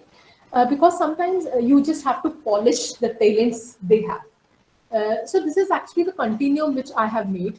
That is from face-to-face, classroom aids, electronic aids we can use. Then we have flipped classroom, then we have hybrid, and so this is the fully online. In this way, we are moving when there was no technology, and when we are using the technology to deliver the lectures. And of course, when we are using the technology to deliver lectures in the physical, in the classroom, in-person teaching, and of course in online. So there are different techniques which we can use with the help of technology. Of course, there is a new you might be aware of, is open digital pedagogy, which is a very buzzword nowadays.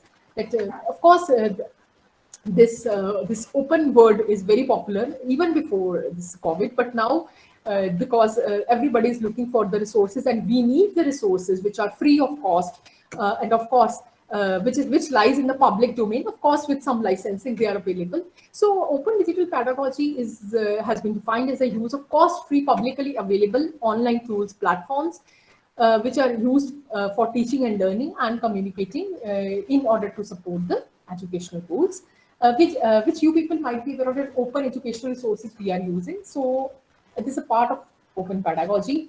There are certain practices which we are using in order to create the content, in order to make learning accessible. That is what open pedagogy is. First, the thing is that we are now just remixing the practices with open education resources. The idea is what we are doing in the past, not to repeat the mistakes in present and in the future. So whatever assignments you are given, they are just before in the class, just try to give them good assignments so that they can just develop some new knowledge, new understanding. You don't give them assignments which are just, they are disposable, which are going into the bins, which have no use. Just try to replace with some effect in such an effective way. It's a renewable. They can easily, use in their to enhance in their knowledge in future also. So this is a pedagogy, open pedagogy. I have listed some of the attributes and some of the elements, some of the components, which is very important. Innovation, participatory technology, peer review, reflective practices, learner-generated, connected to community. I mean, nowadays, this is a very important. It's a community of practice, that is online communities, which is very important. That is, we are sharing the knowledge. We are sharing the knowledge with the help of technology, that is online, and we're using day by day to improve this process. So these I have listed some open educational repositories, which is very important to know that where are the resources. Open might be you are knowing that there are many more resources. This is Merlot, this is OER Commons is there. I mean this open textbook, OpenStax, open textbook library, because you should have knowledge of awareness of all these materials so that later on you can use, because digital pedagogy is going, it will lead you nowhere without if you have a good source of resources. So you should know there are other resources also. This is directory of open educational resources is there, Creative Commons, NROER, which is very good, developed by Government of India, good reservoir. National Digital Library of India, which is also available in the mobile app also, which is very good resource. Commonwealth of Learning. I have just listed a few. There are many more. These are the top digital libraries in the year 2021, because I consider it's an important part. It's important part of digital pedagogy to know the various resources. These are some of the top digital libraries which are available, which you can search later on. This relational pedagogy is also the part of digital pedagogy, which I have already told you that teaching,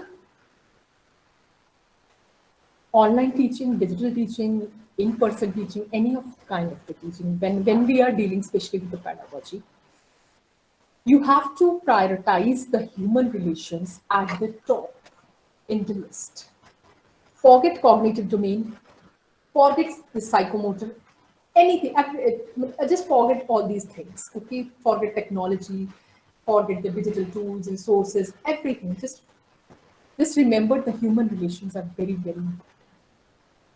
Nothing is going to happen if you do not look at the emotions of your students.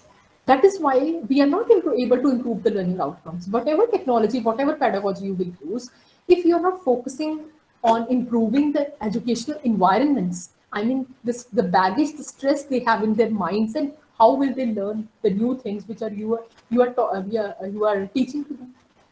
This is very important. Just try to improve the relationships, have more interactions with the students. Without interactions, you will not able to learn what the problems they are facing. So, of course, pedagogy of well-being. This is very important. All these are very emerging areas. People are now they have more focusing on this pedagogy of well-being, because I think well-being is also a skill. We have to learn. There are so many therapies are there which we can use it in the classrooms for our students to improve their well-being, because this is also the part of digital pedagogy. I don't know what you people think, but myself being the teacher, I always consider that it's important to know the problems of students, and of course it is important to improve their well-being. And we are not every time we are not in position to take lecture for to cover the different aspects. We have to integrate in our lectures. We have to improve their kindness, happiness, well-being, everything. Integrate it in your teaching. Then, of course, how we can do this? I have listed down some social emotional practices, because you should know what you can do in your classrooms, how to use these strategies. This is a very practical way. Try to have some warm welcome practices, engaging strategies. Then once you involve the students, once you increase your interaction with the students, I'm not saying that just go on, be just more friendly and all that. No, on the same side, you have to maintain the discipline in a professional manner also. But try to understand the feelings. And of course, just do not close your lecture abruptly. There should be an optimistic closure. Closure is very important because most of the times we are focusing on it, how to go, how to open, I mean, how to start and how to do the activities, but we are not focusing on the closure. So optimistic closure is needed. I have further listed down various strategies so that you can use it. I mean, how to you go for welcoming, I mean, opening of the, I mean, your lecture, opening of the session, which is very, very important. How to engage the students, which student engagement. We have different discussion, breakout rooms are there, digital tools are there. I mean, chat activities there, collaboration is there, Google tools, Google Jamboard, so many tools there are there. Nearpod is there, Field Trip is there, I mean, Google Earth is there. Then inquiry-based designs. We have so many digital tools for that also.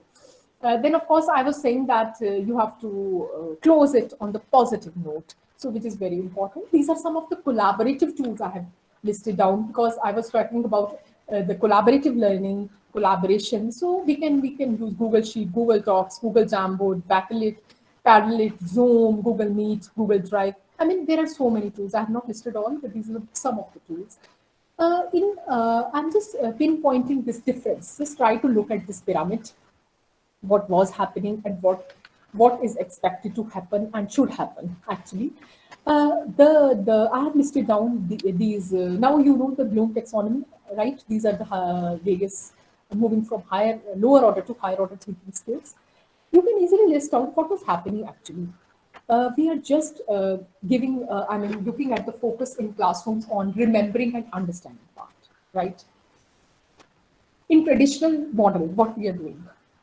And we are giving them homework, I mean, in which their brain is involved, some mental activity is involved, some thinking process, some thought process. I mean, in only class, we are just focusing on lower order, remembering, understanding. You are just giving the information. I mean, you're just delivering the lecture, spoon feeding actually the information, and students are listening to you, whether they are active or whether they are passive, no idea, most of the times. The major higher order thinking skills that was missing, that was outside the class. But now in flipped classrooms, in blended learning, we can use this to give them in advance material. What's flipped classroom? Flipped classroom, we give them in advance various, content, various text, various material, videos, a lecture or PDF files or whatever. Just give them in advance. They will go through the material. They have, they will have a knowledge of the material. When they come to class, use that time for evaluating, for analyzing, for applying the knowledge, for creating something new. And I think this is a very good application of flipped classrooms, that now we are using the time which was given earlier just for memorizing the facts. We are wasting our time in the classroom, but we can use it for applying part, creating part, analyzing part. This is very, very good. And of course, how to make them good thinkers. We have to develop the skill of critical thinking, creativity, collaboration, and innovation. This is important to know. And of course, then is this World Bank has identified these type of skills which are important: cognitive, social, behavior, and technical. Not only technical skills. If you're looking that only digital skills will help you to survive in this today's 21st century, no. We need cognitive skills, we need social and behavioral skills. At the same time, we need technical skills. So this is important. Of course, I was focusing on the research skills, because without research, your teaching will take you nowhere. There will be no improved learning outcomes, no gains. I can say that this process will bring no improvement. I mean, if you want to improve it, bring out want you desired results, expected results, then you have to use research along with the teaching. Because nowadays the day has come, I mean, in this present time, if you are doing teaching without research, it will totally, it will not improve. It will just, it's your routine work. There is no element of innovation. If you bring out the element of innovation in the teaching, we need research. And you can easily understand this part, because I think I'm dealing with the group of engineers, faculty from this engineering, more of the faculty, I don't know. But I think any teacher from any discipline, we need research. Now the time has arrived. We need research-based teaching. We need to involve the students in the research work, in the project work, in the practical work, in the job, in order to place them in a good job market. I mean, to improve their skills also. And of course, because this is the new era of self-learning, self-directed learners, then we have to devise in such a way our digital teaching pedagogy that it should help them to learn at their own pace. There should be flexibility. When it comes to learning at any time, at anywhere, then of course we need to maintain the quality also. It shouldn't be just to continue the learning. No, it should be quality based. I mean, element of quality should be there. And of course, I have listed down teacher action research, which I have already discussed with you, that this teacher action research is a very, very good element.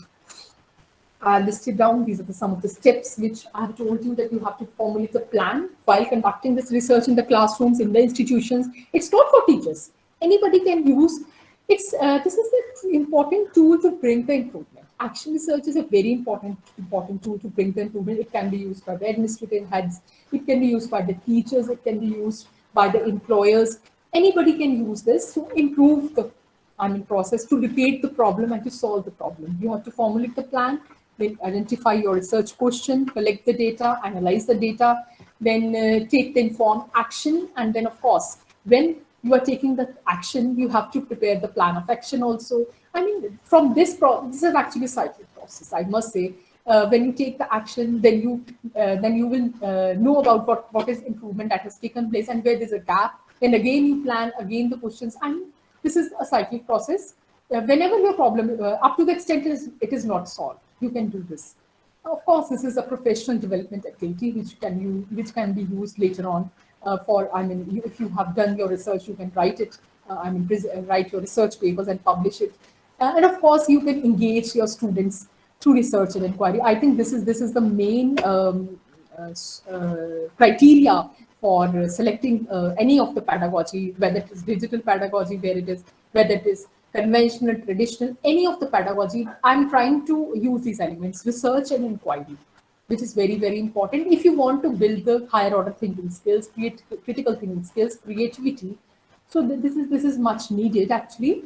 And of course, when it comes to internet, there are a lot of problems there, whether the content is authentic or not. This is a major problem nowadays. So you have to look at what you can do. You can look at the author. Is there any author? Is there any purpose of the site, whether it's commercial or it's a paid, or whether the comment section is allowed? I mean, how many times the site is updated? You can, in this way, there are so many parameters. You can verify that whether whatever information you are taking from internet, whether it is reliable or not. This is very important when it comes to digital pedagogy. You have to take care of these points. And of course, when it comes to when you are when you're focusing on the research, then referencing part is very important, because we know that prevention is always better than cure. And of course, when you give citations, because when you are using any of the material from internet, from digital sources, it's very important to give full credit, to the author, so that basically it's an issue of ethics, it's an issue of honesty, academic integrity, academic honesty. So it's very, very important to give reference. And I have listed so many e-learning resources which will help you in teaching and in your research also. UGC Infonet Digital Library Consortium is there, Best Co-host is there, Google Scholar, Science Direct. There are so many resources are there which you can use later on in the research part. And of course, which is the open access, which will help you in coming times. Open access journal is very, very important, good reservoir, because we all know that we are looking for the sources which is free of cost and also reliable at the same time. So this is very important. I have listed down ND-LTD. This is the major, around, I think, more than 10,000 theses, or I think more than that. I don't know the fact. But this is a very good, resource. They have just accommodated, they have just collected all the theses and dissertations. You can look at this resource. These are some of the mobile library resources, because nowadays we are also looking for resources which are available in the mobiles. Mobile apps are there. So these are the good resources which I have listed down. You can, download in your mobile also. At anywhere you can use These are some of the mobile apps. I have given some of the initiatives given by the government of India. Niti Aayog is there, single window research is there, National Digital Library, and these are some of the, initiatives done in India also. I have also tell you that how referencing can be done. There are so many softwares are there which you can which you can use to give reference in the research article, research paper. And the most important is that whatever research you are doing, just try to share your research. Without sharing your research, without sharing your results, it will not help in the future, activities. It will not help in the implication part. Whatever you are doing the research, that should be used, that should be applied in such a way that we can bring the improvements in the teaching learning process. So this is very, very important. These are some of the sites which you can popularly using these nowadays to share your research. So this is my digital pedagogical construct. How I have used, I have constructed my pedagogy. This is the crux of my session. Must say that digital pedagogy is nothing without empathy, digital competence, critical thinking, collaboration, well-being, inquiry-based learning, happiness, kindness, creativity. Without these components, digital pedagogy is of the no use. I'm arriving at this part. My digital pedagogy constructs are, these are the combination of these major I have listed down. And of course, I just want, I just shared, this is very, very important, because nowadays, if you look at learners, they're not just coming, attending the classes because they want to share their, they want some interaction, they want to share their problems with the teachers, and they're looking for the teachers, especially in these tough times. It's a duty. It's not only a duty. We have to humanize the pedagogy. We have to improve the human relation. It's a humanity, basically. First of all, the pedagogy, the teaching learning process, I must say that just give the priority to the humanity. We have to humanize our pedagogy, our digital pedagogy. So that is why I have just interacted. I have made the session. I have this whole from this, and always remember that challenges keep us active in our life. Without challenge, you will not improve. Without challenge, there'll never be an opportunity. So never give up. Challenges will come, and always remember that great things never came from the comfort zones. You have to come out. You have to accept the challenges. I know that the time is really tough. The time is really, this pandemic, there are a lot of challenges out there. And always remember that engineers make the bridges, artists make the paintings, scientists make the rockets. But above all, teachers make all of them. So this is very, very, very important. And thank you for listening patiently. This is all from my side. I just hope I have just added a little bit to your knowledge. And you can just put it on questions in the chat box. This is all from actually this is all from my side, and if you have any questions, just put it in the chat box. I hope it has just a little bit added to your knowledge. I have just discussed whatever I have used, and of course it will take time. It is not an overnight process. So you can just put your questions in the chat box. I hope you have some questions also, so that it will also. I want to know from you that what are your problems? Anything you can discuss. Not only questions, any comments, any suggestions, any recommendations, anything you want to discuss. So Thank you very much, ma'am. Thank you very much. Very informative, useful presentation. Participants, kindly unmute your mic if you have any query. Kindly unmute your mic and you can directly ask to the expert madam. She is ready to take up your questions. If you have any query, you can unmute your mic and you can post the question to the expert madam.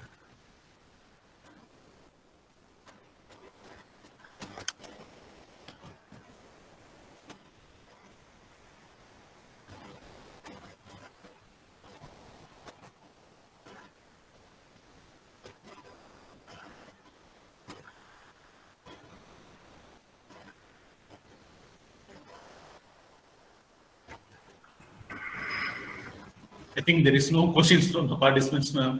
It's your session might be very elaborative and detailed. So I think they don't have any query. Participants, if you have any query, you can unmute your mic. So we can observe from the chats that your session was very innovative, informative, and detailed. That's why they are not raising any questions. No issue, sir. No problem. And sometimes when there is no question, I mean, it's indicative that they did not understand your talk, or it is just gone out of the head. It may not be like that, ma'am. No, I'm just joking. Jokes apart. Thank you so much, Thank you very much, ma'am. listening. Thank you very much, ma'am. On behalf of the Murugappa Polytechnic and the Department of Mechanical Engineering, I extend my heartiest thanks to Madam. Without any hesitation, she accepted our invitation to present a session to the participants. We must thank. So thank you very much, ma'am. Thank you for your wonderful session. Thank you so much. Thank you, sir, Thank you. for inviting me.